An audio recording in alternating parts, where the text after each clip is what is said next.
संयुक्त राष्ट्रसङ्घका महासचिव र अन्य अतिथिहरू, सबै उपस्थित पत्रकार साथीहरू, मेरो निमन्त्रणामा संयुक्त राष्ट्रसङ्घका महासचिवको 4 दिने नेपाल भ्रमण आजदेखि औपचारिक रूपमा अगाडि बढेको छ र भर्खरै परराष्ट्र मन्त्रालयमा, रक्षा मन्त्रालयमा रक्षा मन्त्री र परराष्ट्र मन्त्रीसँग कुरा गरेपछि प्रधानमन्त्रीको लेभलमा अहिले भर्खरै बडो सौहार्दपूर्ण वातावरणमा द्विपक्षीय हितका र अहिलेका राष्ट्रिय र अन्तर्राष्ट्रिय महत्त्वका विषयमा विश्वासका साथ हामीले छलफल गऱ्यौँ।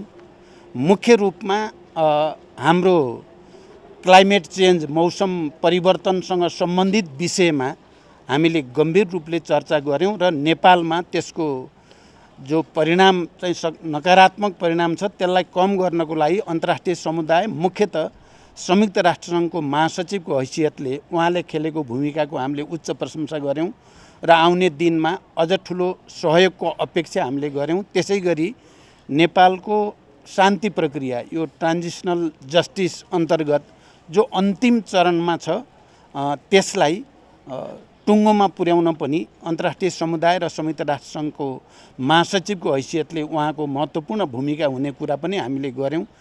त्यसै गरी नेपालको आर्थिक विकास र समृद्धिको बारेमा अनि हामी एलडिसीबाट ग्रेजुएट हुँदैछौँ हामी 26मा, त्यो प्रक्रियालाई सहज बनाउन र एसडिजी यो चाहिँ 2030सम्म हामी जो चाहिँ लक्ष्य राखेका छौँ त्यसको स्मुथ ट्रान्जिसनको लागि पनि हाम्रो बिचमा असाध्य सकारात्मक छलफल भयो।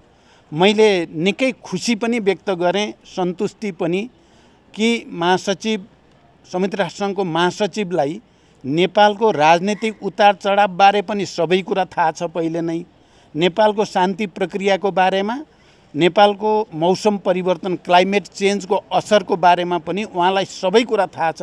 धेरै भन्नै नपर्ने गरी उहाँले नै नेपालको हितमा र अनि नेपालले शान्ति सेनाको रूपमा विश्व शान्तिको निम्ति खेलेको भूमिका, नेपाली सेना, नेपालको पुलिसले उहाँले मुक्त कण्ठले प्रशंसा गर्नुभयो।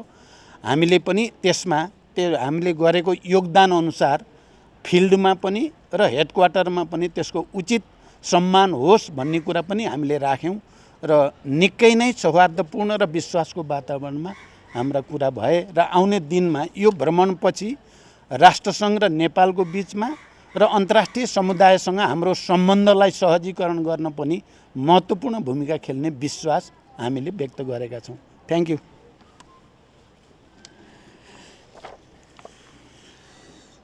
Good afternoon.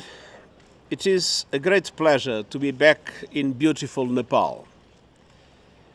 The Prime Minister and I have just had a very productive meeting, and I thank him for his wonderful hospitality.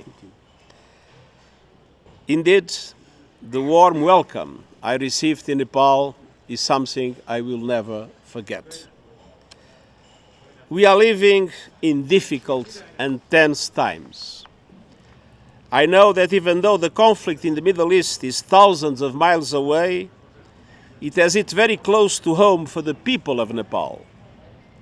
I extend my deepest condolences to the families of the 10 Nepalese students killed in the terror attacks by Hamas in Israel on 7 October, and my best wishes for the safe return of Mr. Bipin Joshi, who is missing.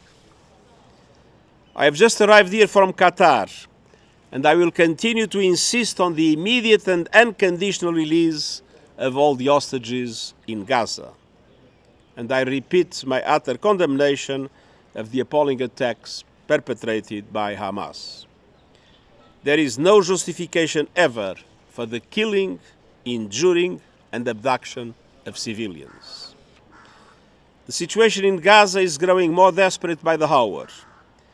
I regret that instead of a critically needed humanitarian pause supported by the international community, Israel has intensified its military operations.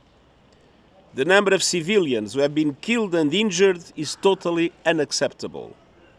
All parties must respect their obligations under international humanitarian law. That law emerged from the tragedy and awful experiences of war. I've always been consistent in my call for strict compliance of the well-established principles and rule of international humanitarian law. The protection of civilians is paramount. The laws of war establish clear rules to protect human life and respect humanitarian concerns. Those laws cannot be contorted for the sake of expedience. The world is witnessing a humanitarian catastrophe taking place before our eyes. More than 2 million people with nowhere safe to go are being denied the essentials for life: food, water, shelter, and medical care, while being subjected to relentless bombardment. I urge all those with responsibility to step back from the brink. And I reiterate my appeal for an immediate humanitarian ceasefire, the unconditional release of all hostages, and the delivery of a sustained humanitarian relief at a scale that meets the needs of the people of Gaza. We must join forces to end this nightmare for the people of Gaza, Israel, and all those affected around the world, including here in Nepal. Ladies and gentlemen, I'm here in Kathmandu to strengthen the deep friendship and cooperation between Nepal and the United Nations.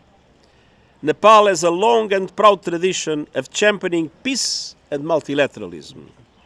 And the United Nations is usually grateful to Nepal for your support for multilateral solutions, backed up by the enormous contribution you make to peacekeeping missions around the world. Nepal progress over the past 20 years has been astonishing.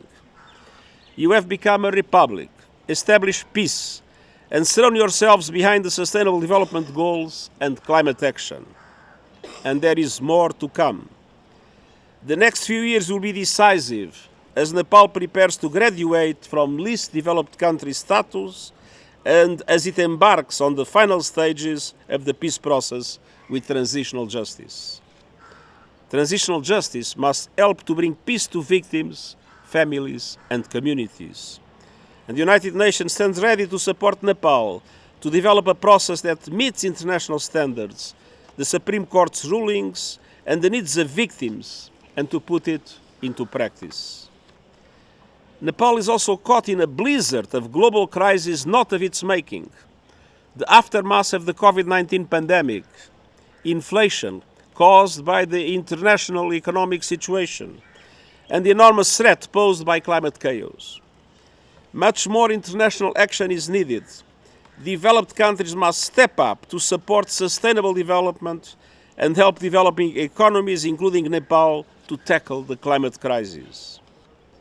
On this trip, I will visit the Himalayas to see for myself the terrible impact of the climate crisis on the glaciers. The situation is dire and it is accelerating. Nepal has lost close to a third of its ice in just over 30 years, and glaciers are melting at record rates. The impact on communities is devastating, and I will meet local people in the Himalayas to hear directly from them about how they are affected. I will travel to Pokhara and to Lumbini to reflect on the Lord Buddha's teachings of peace and non-violence, which are more relevant than ever in our deeply troubled world. And I want to explore how the United Nations and Nepal can work together even more to solve problems, boost prospects, and improve international support. Because Nepal is a friend of the world, and so the world must be a better friend to Nepal. Working together, we can make that a reality, and I thank you.